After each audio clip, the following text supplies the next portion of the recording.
the simulation argument, brain in a bottle, whatever, versus digital physics. Now I'm just going to read the Wikipedia version of this because it's just a thumbnail sketch and honestly not a thumbs up. Please remember, again, it's Wikipedia. Don't trust it. Look through its sources. If you don't read the sources, anything on Wikipedia can be done by any other idiot, including me. Although they don't let me at it because I actually happen to post things that are trackable and get pissed when they alter them. Anyway, physics, cosmology, your mom, digital physics, otherwise known as digital ontology, digital philosophy, etc. Now, I'm going to start right here. I'm a person that doesn't... This is a pro tip. I don't like philosophy. It's designed to be argued forever, produce nothing. I see it as what people usually and very nastily refer to as purely academia. It's academic, it's not relevant. Some things are very relevant after they've gone through academic processing. Philosophy is only useful in my area, in my region of the universe, when you don't have anything else to work with and you want something to talk about, or when it comes to actually deciding what should and shouldn't happen on a moral basis, just slightly, it just tinges into that. But the rest of it is, in my opinion, flat out BS. But some of it isn't. But the majority of it seems that way.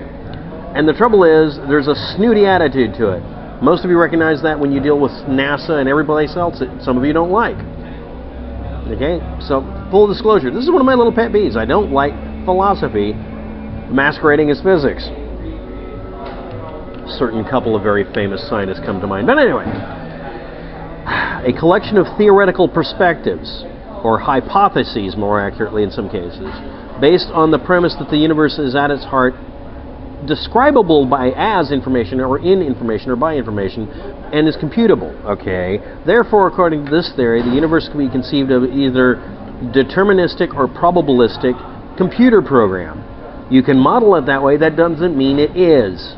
So right there, we're off the rails.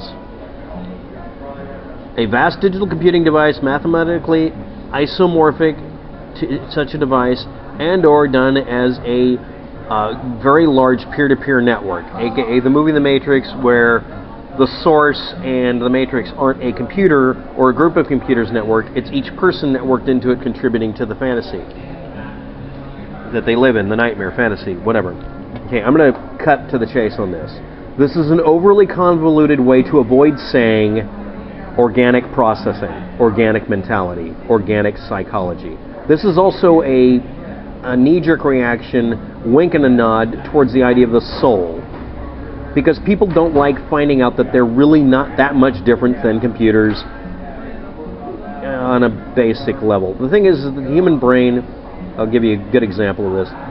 Your brain makes and breaks connections the same way you can do an EEPROM in a thumb drive. EEPROMs are based on NAND memory, PROM memory, which means the more you meddle with it, the more it breaks down mechanically. The difference is we're made up of cells that can copy themselves and go back to being rewritable as connected or not connected through habituation. The connections between the neurons are done by gaps, synapses. And the more they're chemically interacting a certain way with a certain pattern, the more likely that memory or that thought or that process gets burned in. It also means it can burn out. There's a certain sweet spot for it. The chemistry of the brain establishes these abilities during extreme emotional drives, the emotional, not the rational part, and or when you're younger. I could actually do this on a computer with a video game engine. I can do my entire house that I lived in and grew up in. I can probably do it down to a scale that'd be properly considered accurate and maybe even precise. I can do this with almost every place I've lived in because I've lived in a very small number of places. But I can't do it with a building I just visited once because memory. That's the way the memory works. No, you don't flash memorize everything in the universe. You don't do that. That's not how the brain works. It doesn't do the holographic memory, except in a few very rare individuals who then effectively give up some other ability mentally. Next, by definition, as we've learned through studying of how we fly in space and such, in all practical purposes, an organic being, even kind of similar to us, would not be able to travel between stars. This is a conclusion I've made and a lot of other people have made because there's some physiological, chemical, and biological limitations for living things. Anything outside of that range we would think of as robots, or something very similar to it, which is kind of scary because we send out probes So, you get the idea. Now let's get to the less existential part of this. By doing computations and computer modeling and math estimations, we've been able to exceed what we can actually detect in the universe as far as making some idea of how the universe works. We can actually extrapolate an idea of a universe that works on completely different physics rules. What this comes to, however, is that the computational requirements to simulate just what I'm looking at now without my glasses on is such a screaming pain in the ass that it probably isn't real. That's not just a 50-50 thing, that's like 90% impossible, even hypothetically. So the idea of the universe being some sort of computational thing, or even having a unified single theory of everything, just seems and is probably not real. That's just my bias and my conclusion. The other thing is, there's literally no empirical evidence for this. There is nothing out there that says that this is simply a fantasy. But this is embraced by people who don't want to believe what they see and want to have everything be hypothetical and be based on philosophy or belief systems and ignore reality and ignore facts. It's very much embraced by people who are delusional too. They want to believe that they're in the matrix all the time. And this also allows them to, very unironically, decide that morals are irrelevant and just do whatever they want to. So it does have kind of an argument from consequences thing on both ends of it. Just going there. That's just the digital physics part. Now we're going to do the simulation hypothesis in general. I'm not going to go into this, but criticism and auto-criticism of it on the page, it's based on a bunch of assumptions. It doesn't hold true. And this is the other part of it, is that computationally, it's more advantageous to make a limited view for something. When you're playing a video game, it doesn't render stuff behind you unless you look in a mirror or a video. And then it has to simulate it in some way by trickery. There are ways to trick a game engine to making a mistake during that, because it can't do all the possible computations, unless you have it be literally based on each machine doing just the view, which is how it works. When you're in a video game with 600 people on World of Warcraft, it just renders for you. It renders a special version of the universe for you and takes everything into account afterwards and overlays it afterwards. This would create the glitch in the matrix effect a lot of people talk about or see. That would be an indicator. Except, again, the computational requirements get way out of hand very easily. The way to remove that problem is to do some form of trickery about how we perceive things. Now, this is where the limitation of perception comes in. You can actually count the number of rods and cones on an eye's retina. You can actually find out what the resolution of power of the human eye is. And you can also find out that our brain cheats a little bit by kind of deriving the extra pixels between and trying to smooth it out. But you can still demonstrate optical illusion effects or visual effects that are weird or just screw-ups in the brain.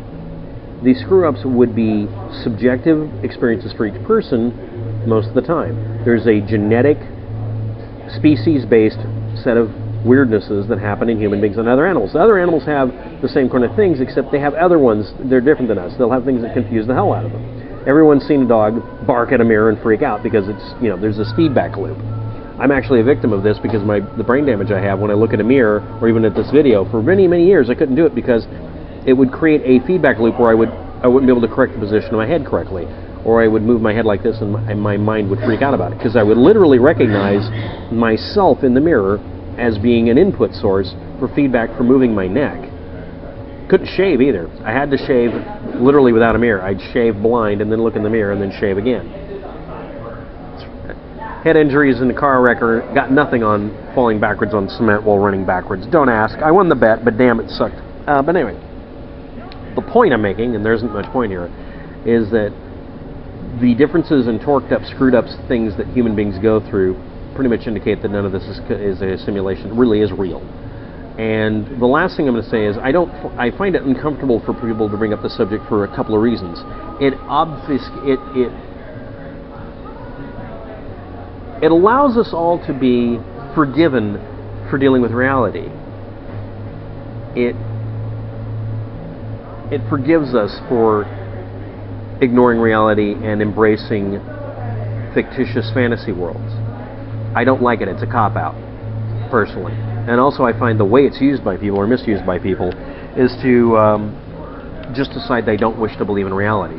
which is fine and dandy. I don't like believing in the fact that, due to my medical history, I'm going to probably die.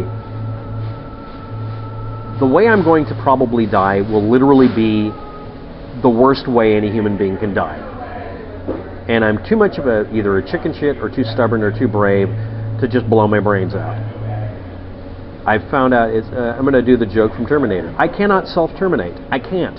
I've spent too many hours watching parts of me be destroyed and watching weeks of it repairing to where you can't even see the damn scar to know that I'm just going to be too stubborn and I'm not going to die easily. I know that. I don't like that. The only treatment for it is to remove every single piece of scar tissue in my body. That's the equivalent to this much tissue. And then I'd have to grow it all back again. And it'd cost, current estimate would be about $70,000 just to do the surgery. And I'd be convalescing for 2 months. Now think about that for a minute. I know what my fate is. It's to literally die like a zombie movie character. Depending on which end of it you want to think of. That's my prognosis. I know 3 or 4 people just like me. We just continue. And you can choose to be depressed, or you can just thank the gods or the demons or the little pixies in the universe that you have a good reason to wake up every morning, no matter how crappy it is, and say, at least I'm not screaming in pain this week.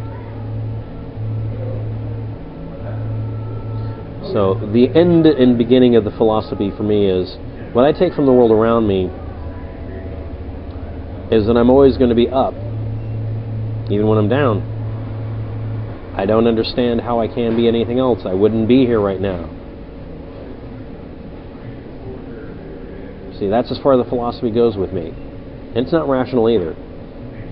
I have a horrible prognosis. But I don't need sympathy. I just need $60,000 or $70,000 to get rid of the problem. That's all. So why am I bringing this up? For me, if I wanted to believe I was in a simulation, I would just do so. I don't. I prefer reality. And the simulation hypothesis and the really misnamed digital physics, they're cop-outs. I'm going to list one. The theory of a simulation undetectable by science is discouraged by the Occam's razor principle, and also because of the WTF barbecue. Why would you come up with something this convoluted? Oh, because you want to believe that we live in a software universe where you can change the rules, fly, go through time space, be Doctor Who. It's sci-fi. But technically, by its own deliberately built way of existing as an idea or a story problem, there's no way to prove it wrong. So it lacks the ability to be falsifiable, which violates the rules of hypotheses and theories and science in general. These are some of the most anti-science things I've ever heard of. The only one that comes close is considering the universe as a simulation simply for the purpose of argument, and also so that we can actually do simulations. Beyond that, it's crap. But then again, Google thinks they have a quantum-based computer when it isn't. Thanks for watching. Have a good day, and hope I didn't bore all of you.